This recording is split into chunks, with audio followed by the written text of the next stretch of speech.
ಒಟ್ಟು 10 ಇಲಾಖೆ ಬರ್ತವೆ ಒಂದು CL7 ಪರ್ಮಿಷನ್ ಕೊಡಕ್ಕೆ. ತಮಗೆ ಗೊತ್ತಿರಬೇಕು ಎಷ್ಟು ಇಲಾಖೆ ಒಂದು ಬಾರ್ ರೆಸ್ಟೋರೆಂಟ್ ಕೊಡೋದಕ್ಕೆ ಸಂಬಂಧಪಡ್ತಾರೆ ಅನ್ನೋದಕ್ಕೆ. ಅಬಕಾರಿ ಇಲಾಖೆ, ಆರೋಗ್ಯಾಧಿಕಾರಿಗಳ ಇಲಾಖೆ ಟ್ರೇಡ್ ಲೈಸೆನ್ಸು, GBI ವಿಭಾಗದ ಡಿವಿಷನ್ ಅವ್ರು ಕೊಡಬೇಕು, ಟೌನ್ ಪ್ಲಾನಿಂಗ್ ಅವ್ರು ಕೊಡಬೇಕು, ಬೆಸ್ಕಾಂ ಅವ್ರು ಕೊಡಬೇಕು, BWSSB ಅವ್ರು ಕೊಡಬೇಕು, ರೆವಿನ್ಯೂ ಡಿಪಾರ್ಟ್ಮೆಂಟ್ ಕೊಡಬೇಕು, ಫೈರ್ ಡಿಪಾರ್ಟ್ಮೆಂಟ್ ಕೊಡಬೇಕು, ಸಬ್ ರಿಜಿಸ್ಟರ್ ಕೊಡಬೇಕು. ಸಬ್ ರಿಜಿಸ್ಟರ್ ಯಾಕೆ ಗೊತ್ತಾ ಸಭಾಧ್ಯಕ್ಷರೇ? ರೆಸಿಡೆನ್ಷಿಯಲ್ ರೋಡ್ ಇರ್ತದೆ, ರೆಸಿಡೆನ್ಷಿಯಲ್ ಏರಿಯಾ ಇರುತ್ತೆ, ಅಲ್ಲಿ ಕಮರ್ಷಿಯಲ್ CL7 ಕೊಡ್ತಾರೆ. ಈಗ ನೆಲಮಂಗಲದಲ್ಲಿ ಪಬ್ಬೇ ಇರಲಿಲ್ಲ, ಈಗ ಪಬ್ ಬೇರೆ ಪ್ರಾರಂಭ ಮಾಡಿದಿರ. ಬಾರಲ್ಲಿ ಬಂದು ಕೆಳಗಡೆ ಕೂತ್ಕೊಂಡು 200-300 ಯಾಕೆ ಕುಡ್ದು ಬಿಲ್ ಕಟ್ಟು ಹೋಗ್ತೀಯೋ ಮುಂಡೆ ಮಗನೇ, ಮೇಲ್ಗಡೆ ಬಾರೋ ನಿನ್ಗೊಂದು ಮಸ್ತ್ ಮಲೈಕಾ ತೋರಿಸ್ತೀನಿ, ಅಲ್ಲಿ ಕುಂತ್ಕೊಂಡು ಕುಡಿ, ಅಲ್ಲೊಂದು 2-3 ಸಾವಿರ ಬಿಲ್ ಆಗ್ತದೆ, ನಿನ್ನ ಮನೆ ಹಾಳಾಗೋದ್ರೂ ಪರವಾಗಿಲ್ಲ, ನಿನ್ನ ಹೆಂಡತಿ ಮಕ್ಕಳು ಬೀದಿಗೆ ಬಂದ್ರು ಪರವಾಗಿಲ್ಲ, ನಮ್ಮ ಪಬ್ಬಲ್ಲಿ ಬಂದು ಕೂತ್ಕೊಂಡು ಎಂಟರ್ಟೈನ್ಮೆಂಟ್ ತಗೊಂಡು ಮಜಾ ಮಾಡೋ ಅಂತ ಹೇಳ್ಬಿಟ್ಟು ಪಬ್ಬನ್ನ ಮಾಡಿದ್ದೀರ. ಸರ್ಕಾರ ನಿಮ್ಗೆ 2,000 ರೂಪಾಯಿ ಪುಕ್ಸಟ್ಟೆ ಯಾಕೆ ಕೊಡ್ತಿಲ್ಲ? ಸರ್ಕಾರ ನಿಮಗೆ ಭಾಗ್ಯಗಳನ್ನ ಪುಕ್ಸಟ್ಟೆ ಯಾಕೆ ಕೊಡ್ತಿಲ್ಲ? ಪುಕ್ಸಟ್ಟೆ ಭಾಗ್ಯಗಳನ್ನ ನೀವು ಕೇಳಿದ್ರ? ನಿರುದ್ಯೋಗ ತಾಂಡವ ಆಡ್ತಾ ಇದೆ. ವಿದ್ಯಾವಂತರು ಇವತ್ತು ಬಸ್ ಸ್ಟ್ಯಾಂಡ್ ಅಲ್ಲಿ ಕಡ್ಲೆಕಾಯಿ ಮಾರ್ತಾ ಇದ್ದಾರೆ, ಹೋಟ್ಲಲ್ಲಿ ತಟ್ಟೆ ತೊಳಿತಾ ಇದ್ದಾರೆ. ನರೇಂದ್ರ ಮೋದಿ ಅವರು ಹೇಳಿದ್ರಲ್ಲ ಪಕೋಡ ಮಾರು ಅಂತ, ಪಕೋಡ ಮಾರ್ತಾ ಇದ್ದಾರೆ. ದೊಡ್ಡ ದೊಡ್ಡ ಮಾಲ್ಗಳಲ್ಲಿ ಪಾರ್ಕಿಂಗ್ ನಲ್ಲಿ ಕೆಲಸ ಮಾಡ್ತಾ ಇದ್ದಾರೆ. ಸರ್ವಿಸ್ ಜಾಗಗಳಲ್ಲಿ ವಾಹನಗಳನ್ನ ಸ್ವಚ್ಛ ಮಾಡ್ತಾ ಇದ್ದಾರೆ. ವಿದ್ಯಾವಂತರಿಗೆ ದಕ್ಕಂತಹ ಗೌರವ ಇದು. ರಾಜ್ಯದಲ್ಲಿ ಬೇಕಾಗಿರೋದು ಬಿಟ್ಟಿ ಭಾಗ್ಯಗಳಲ್ಲ. ರಾಜ್ಯದ ವಿದ್ಯಾವಂತರಿಗೆ ಅವರ ವಿದ್ಯೆಗೆ ತಕ್ಕಂತೆ ಅವರಿಗೆ ಹುದ್ದೆಗಳನ್ನ ಕೊಡಬೇಕು. ನಮ್ಮ ಮಕ್ಕಳಿಗೆ ಕಷ್ಟಪಟ್ಟು ಲಕ್ಷಾಂತರ ರೂಪಾಯಿ ಹಣವನ್ನ ಹೂಡಿಕೆ ಮಾಡಿ ನಾವು ವಿದ್ಯಾವಂತರಾಗಿ ಮಾಡಿದ್ದೀವಿ. ಆ ವಿದ್ಯಾವಂತ ಮಕ್ಕಳಿಗೆ ಉದ್ಯೋಗ ಕಲ್ಪಿಸ್ಕೊಡಿ ಅಂತ ಅದನ್ನ ಕೇಳಿ. ಯಾಕ್ರಿ 2,000 ರೂಪಾಯಿಂದ ಬಿದ್ದು ಸಾಯ್ತಾ ಇದ್ದೀರಾ? ಒಂದು ಪೆಗ್ಗಿನ ಕಥೆ ಇದು, ಇದರ ಒಳಗಿನ ವ್ಯಥೆ ಇದು, ಕುಡಿಯೋದೇ ನನ್ನ ವೀಕ್ನೆಸ್.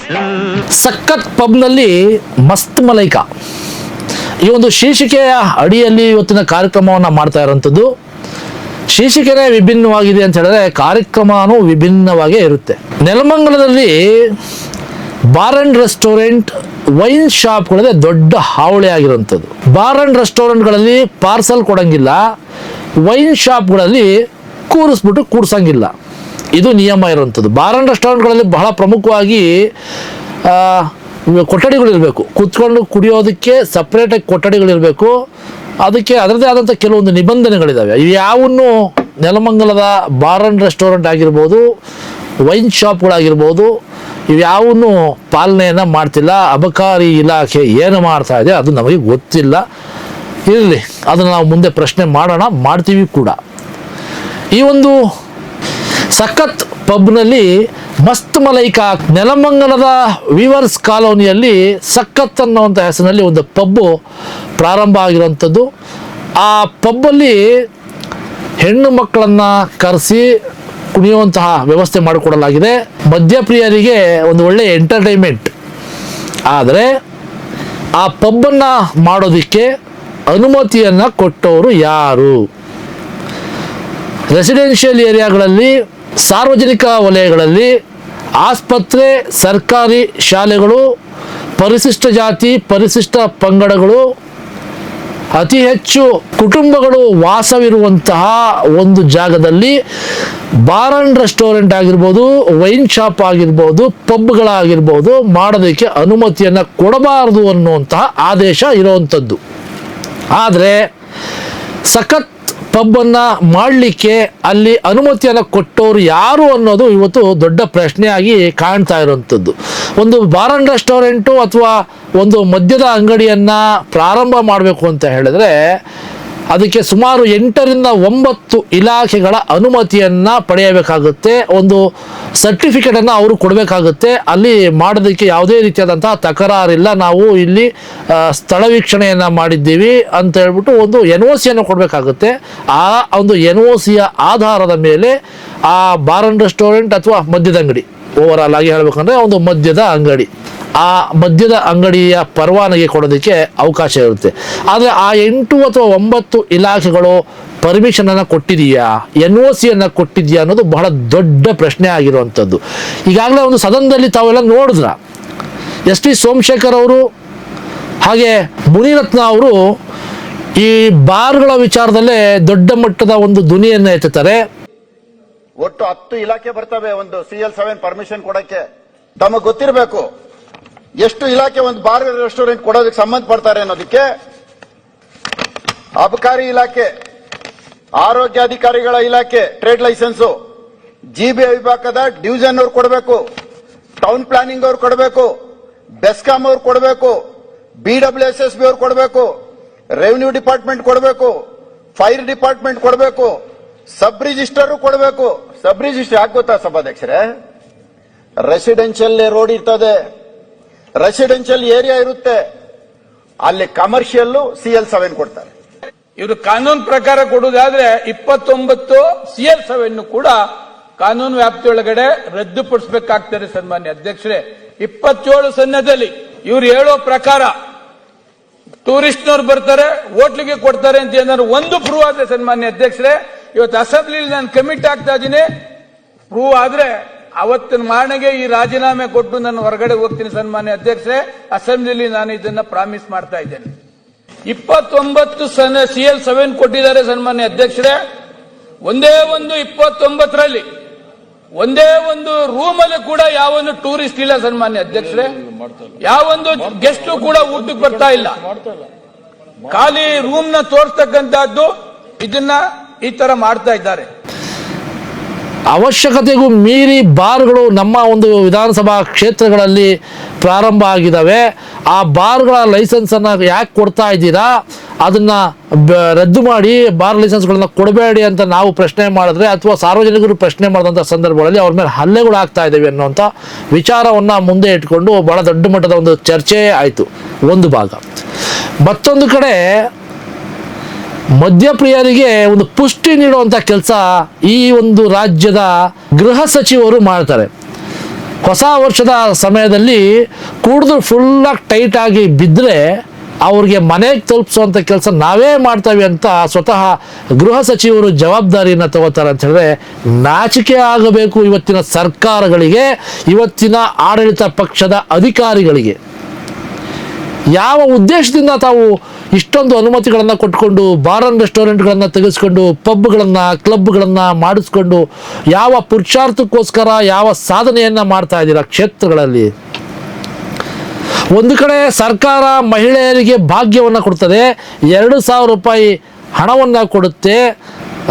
2,000 ರೂಪಾಯಿ ಮಹಿಳೆಯರಿಗೆ ನೀವು ತಿಂಗಳ ಕೊಟ್ಬಿಟ್ಟು ಅವ್ರ ಗಂಡಂದಿರನ್ನ ತಾವು ಬಾರ್ಗಳಿಗೆ ಕರೆಸ್ಕೊಂಡು 4,000 ರೂಪಾಯಿ 5,000 ರೂಪಾಯಿ ಬಿಲ್ಗಳನ್ನು ಮಾಡಿಸ್ಕೊಂಡು ಸರ್ಕಾರಿ ಖಜಾನೆಗಳನ್ನು ತುಂಬಿಕೊಂಡು ಬಡವ ಬಗ್ಗರ ಮಧ್ಯಮ ವರ್ಗದವರ ಕುಟುಂಬಗಳನ್ನು ಬೀದಿಗೆ ತರುವಂಥ ಕೆಲಸಗಳನ್ನು ಇವತ್ತು ಸರ್ಕಾರ ಮಾಡ್ತಾ ಇದೆ ಅಂತ ಹೇಳಿದ್ರೆ ತಪ್ಪಾಗಲಾರದು. 2023ರ ಚುನಾವಣೆಗೂ ಹಿಂದೆ ಈ ಒಂದು ರಾಜ್ಯದಲ್ಲಿ ಅಥವಾ ಈ ಒಂದು ಕ್ಷೇತ್ರದಲ್ಲಿ ಎಷ್ಟು ಬಾರ್ ಅಂಡ್ ರೆಸ್ಟೋರೆಂಟ್ಗಳಿದ್ವು? 2023ರ ನಂತರದ ಚುನಾವಣೆಯ ದಿನಗಳಲ್ಲಿ ಎಷ್ಟು ಬಾರ್ ಅಂಡ್ ರೆಸ್ಟೋರೆಂಟ್ಗಳು ಹೊಸದಾಗಿ ಪ್ರಾರಂಭ ಆಗಿವೆ? ಆ ಪ್ರಾರಂಭ ಆಗಿರುವಂಥ ಸ್ಥಳಗಳು ಎಂಥವು? ರೆಸಿಡೆನ್ಷಿಯಲ್ ಏರಿಯಾಗಳಲ್ಲಿ ಮಾಡಿರುವಂಥದ್ದು, ಶಾಲಾ ಕಾಲೇಜುಗಳು, ಆಸ್ಪತ್ರೆಗಳು, ಪರಿಶಿಷ್ಟ ಜಾತಿ ಪರಿಶಿಷ್ಟ ಪಂಗಡಗಳು ವಾಸ ಇರುವಂತಹ ಒಂದು ಆ ಜಾಗಗಳಲ್ಲಿ ಆಗಿರುವಂಥದ್ದು. ಒಂದು ಮದ್ಯದ ಅಂಗಡಿಯನ್ನು ಮಾಡಬೇಕು ಅಂತ ಹೇಳಿದ್ರೆ ಇಂತಿಷ್ಟು ಮಿತಿ ಇರಬೇಕು ಅನ್ನುವಂಥ ಕಾಯ್ದೆ ಇದೆ, ಇಷ್ಟು ಮೀಟರ್ ಇರಬೇಕು ಅಂತ ಹೇಳ್ಬಿಟ್ಟು ಆ ಕಾಯ್ದೆಗಳನ್ನೆಲ್ಲ ಗಾಳಿಗೆ ತೂರಿ ಅವ್ರಿಗೆ ಲೈಸೆನ್ಸ್ಗಳನ್ನ ಕೊಟ್ಟು ಒಬ್ಬ ಕೂಲಿ ಮಾಡುವಂಥ ಒಬ್ಬ ಬಡ ಕಾರ್ಮಿಕ ಬೆಳಗ್ಗೆ ಎದ್ದು ಕೂಲಿಗೆ ಹೋಗ್ತಾನೆ, ಸಂಜೆ ಅಷ್ಟೊತ್ತಿಗೆ 200, 300, 400, 500 ಸಂಪಾದನೆ ಮಾಡ್ಕೊಂಡು ಬರ್ತಾನೆ. ಹೆಂಡತಿ ಮಕ್ಕಳಿಗೆ ಜೀವನ ಕಟ್ಕೊಳ್ಳೋದಕ್ಕೆ ಅದು ಆಧಾರ ಆಗಲಿ ಅಂತ ಯಾರೂ ಯೋಚನೆ ಮಾಡ್ತಾ ಇಲ್ಲ. ಬಾರ್ಗಳನ್ನು ಸಾಲಾಗಿ ಮಾಡ್ತಾ ಇದ್ದೀರಾ, ರೆಸ್ಟೋರೆಂಟ್ಗಳನ್ನು ಸಾಲಾಗಿ ಮಾಡ್ತಾ ಇದ್ದೀರಾ, ಪಬ್ಗಳು ಬೇರೆ. ಈಗ ನೆಲಮಂಗಲದಲ್ಲಿ ಪಬ್ಬೇ ಇರಲಿಲ್ಲ, ಈಗ ಪಬ್ ಬೇರೆ ಪ್ರಾರಂಭ ಮಾಡಿದ್ದೀರಾ. ಬಾರಲ್ಲಿ ಬಂದು ಕೆಳಗಡೆ ಕುಂತ್ಕೊಂಡು 200, 300 ಯಾಕೆ ಕುಡ್ದು ಬಿಲ್ ಕಟ್ಟೋಗ್ತೀಯೋ ಮುಂಡೆ ಮಗನೇ, ಮೇಲ್ಗಡೆ ಬಾರೋ ನಿನ್ಗೊಂದು ಮಸ್ತ್ ಮಲೈಕಾ ತೋರಿಸ್ತೀನಿ, ಅಲ್ಲಿ ಕುಂತ್ಕೊಂಡು ಕುಡಿ, ಅಲ್ಲೊಂದು 2-3 ಸಾವಿರ ಬಿಲ್ ಆಗ್ತದೆ, ನಿನ್ನ ಮನೆ ಹಾಳಾಗೋದ್ರೂ ಪರವಾಗಿಲ್ಲ, ನಿನ್ನ ಹೆಂಡತಿ ಮಕ್ಕಳು ಬೀದಿಗೆ ಬಂದರೂ ಪರವಾಗಿಲ್ಲ, ನಮ್ಮ ಪಬ್ಬಲ್ಲಿ ಬಂದು ಕುತ್ಕೊಂಡು ಎಂಟರ್ಟೈನ್ಮೆಂಟ್ ತಗೊಂಡು ಮಜಾ ಮಾಡೋ ಅಂತ ಹೇಳ್ಬಿಟ್ಟು ಪಬ್ಬನ್ನು ಮಾಡಿದ್ದೀರ. ಅನುಮತಿ ಯಾರು ಕೊಟ್ಟಿದ್ದಾರೆ?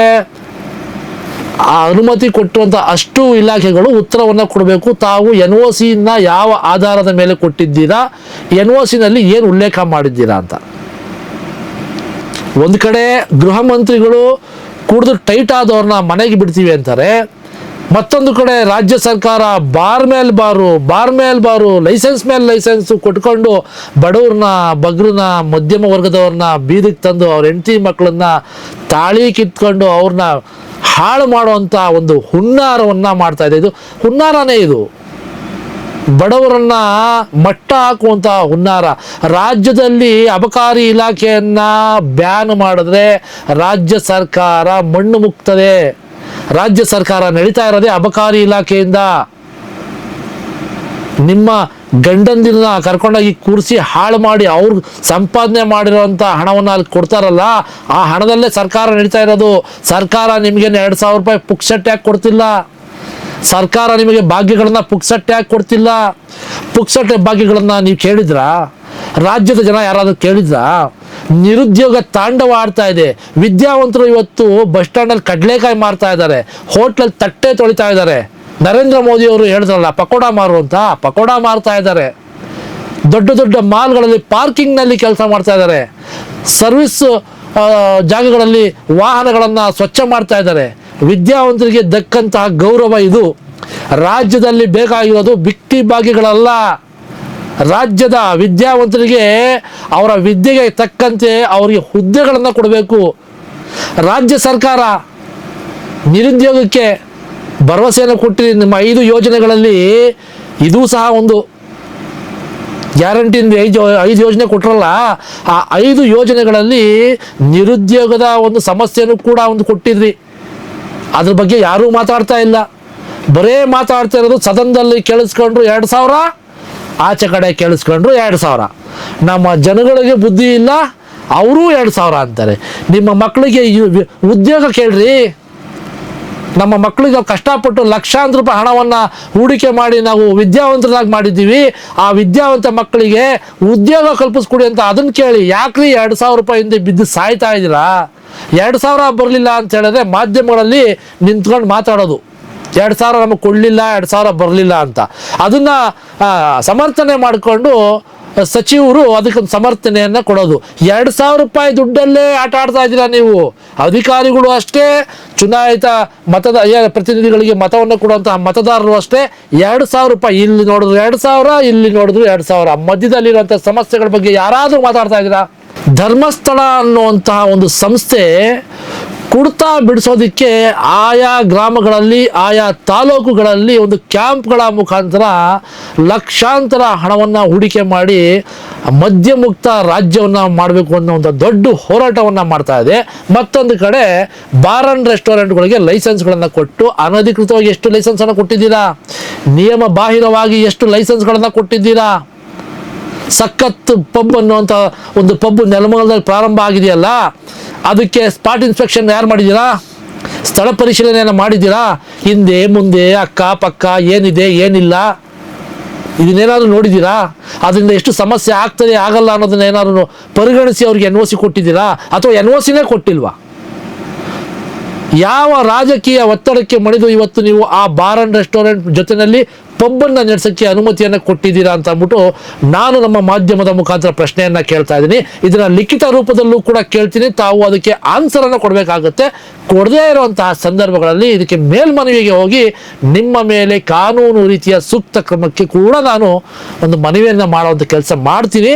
ನಿಮ್ಮ ಮನೆಯ ಗಂಡಂದಿರು, ನಿಮ್ಮ ಮನೆಯ ಮಕ್ಕಳು ಅಥವಾ ನಿಮ್ಮ ಮನೆಯ ವಾರಸುದಾರರು ಬಾರ್ಗಳಲ್ಲಿ ಹೋಗಿ ಸಂಪಾದನೆ ಮಾಡಿದ ಹಣವನ್ನು ಅಲ್ಲಿ ಯಾರೋ ನಂಗಾನಾಚ್ ಮಾಡುವಂತಹ ಹೆಣ್ಣು ಮಗಳ ಮೇಲೆ ಎರಚಿ ಅವ್ರಿಗೆಷ್ಟೋ ಟಿಪ್ಸ್ ಕೊಟ್ಟು ಆ ಪಬ್ಬಲ್ಲಿ ಕೂತ್ಕೊಂಡು ಕುಡಿದು ಬಿಲ್ಲನ್ನು ಕೊಟ್ಟು ನಿಮ್ಮ ಮನೆಗೆ ಖಾಲಿ ಕೈನಲ್ಲಿ ಬಂದು ಬೆಳಗ್ಗೆ ನಿಮಗೆ ನಾಷ್ಟಕ್ಕೂ ಇಲ್ಲದೆ ಊಟಕ್ಕೂ ಇಲ್ಲದೆ ಒಂದು ತಿಂಗಳ ದಿನಸಿಗೂ ಇಲ್ಲದೆ ನಿಮ್ಮ ಸಾಂಸಾರಿಕ ಜೀವನದಲ್ಲಿ ಒಂದು ತಲ್ಲಣವನ್ನು ಉಂಟು ಮಾಡುವಂತಹ ಸನ್ನಿವೇಶಗಳನ್ನು ಸೃಷ್ಟಿ ಮಾಡ್ತಾ ಇದ್ರಲ್ಲ, ಇದರ ಸೃಷ್ಟಿಕರ್ತರು ಯಾರು? ನಿಮ್ಮ ಗಂಡನಿಗೆ ಆಗ್ತಿರೋಂಥ ಸಮಸ್ಯೆಗೆ ಪರಿಹಾರ ಏನು? ನಿಮಗೆ 2,000 ಬೇಕಾ? ನಿಮ್ಮ ಮಕ್ಕಳಿಗೆ ಅಥವಾ ನಿಮ್ಮ ಗಂಡನಿಗೆ ಅವರ ವಿದ್ಯೆಗೆ ತಕ್ಕಂತೆ ನೌಕರಿ ಬೇಕಾ? ನೀವು ಡಿಸೈಡ್ ಮಾಡ್ಕೊಳ್ಳಿ. ಯಾವತ್ತು ಮತವನ್ನು ದಾನ ಮಾಡದೆ ಮತವನ್ನು ಮಾರಾಟ ಮಾಡ್ಕೋತೀರಾ, ಇಂತಹ ಬಂಡವಾಳಶಾಹಿಗಳು ನಿಮ್ಮ ತಲೆ ಮೇಲೆ ಕತ್ತಿಯನ್ನು ಬೀಸಿ ನಿಮ್ಮ ರಕ್ತ ಕುಡಿಯೋದಕ್ಕೂ ಹಿಂಸರಿಯೋದಿಲ್ಲ ಅಂತ ಹೇಳ್ತಾ ಈ ಒಂದು ಕಾರ್ಯಕ್ರಮವನ್ನು ಮುಕ್ತಾಯ ಮಾಡ್ತಾ ಇದ್ದೀನಿ. ನಮಸ್ಕಾರ.